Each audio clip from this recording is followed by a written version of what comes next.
Siyanamkela Avalanche of Grace, igama lam ndiluthenjiwe. Molweni, namhlanje sizawufunda kukumkani bokuqala isahluko sesithathu ivesi ye-9.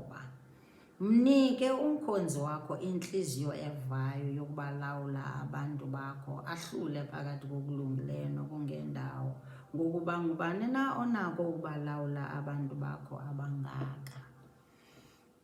Umthandazo wokumkani uSolomoni, lo unyana wokumkani uDavid, xa wayezawuthatha ulawulo, wacela ubulumko, wacela wisdom, the discerning heart kumaxhoba ayakhawuleza. Namhlanje lo mthandazo ufuneka wenziwe ndim nawe.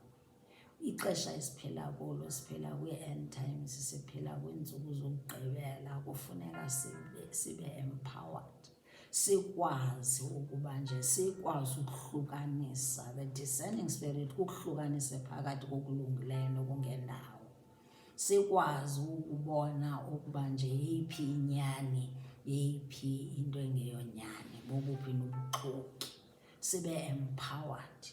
Kufuneka nathi sizicele izinto kuYehova. Senzani? Senzela into yokuba sikwazi nalapha ezimpilweni zethu uthatha izigqibo ezilungileyo okanye izigqibo ezingalunganga. Sikwazi ukuthi xa sigula okanye sehlelwa zizinto sikwazi ukuyocela kuYehova. Siye ukuthi xa sigula sibone ukuthi masihambe siye koosiyazi. Sikwazi uhlukanisa nje. I-discerning spirit izawusakha. Ibe 1 John 5 verse 14 utsho uthi, if we ask anything according to God's will, he hears us. Iyasikhuthaza ke ngoku ngaloo ndlela into yoba masibocela, uyasiva. Make ke ngoku sicele ezakhe ezezulu. The discerning spirit is the spirit afuna sibe nazo, to empower us, yona ifunayo ukuba sibe nayo. Kodwa ke ngoku kufuneka senze njani? Kufuneka sibe patient, sizingise.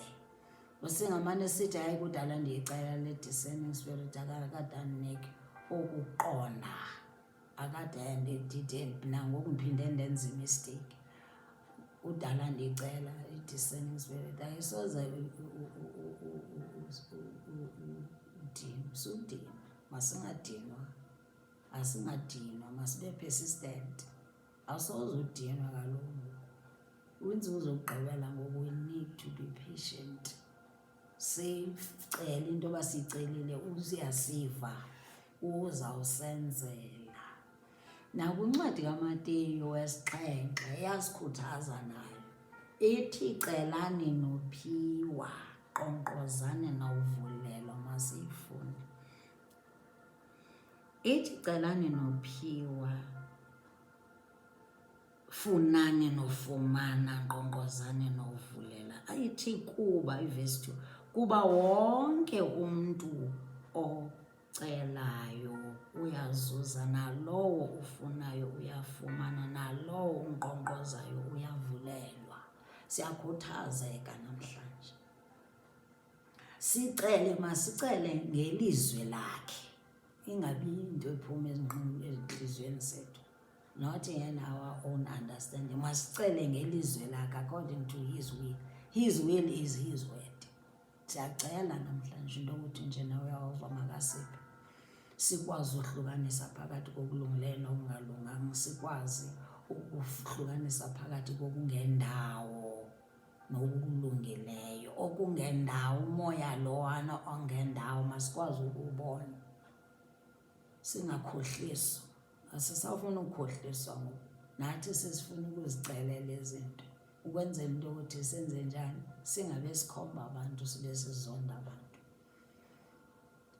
Zomelela namhlanje, uzixelele into yokuba ngoku nale izasenza ntoni, izasidibanisa noYehova. Umthandazo usidibanisa noYesu ngalo lonke ixesha, especially xa unenkinga, xa une-problems, or especially uyagula. Kufuneka ngalo lonke ixesha sisithandaze, sizicele, sincede Yesu. Senze njani, sikwazi uba simbuze uba senze njani xa kunje.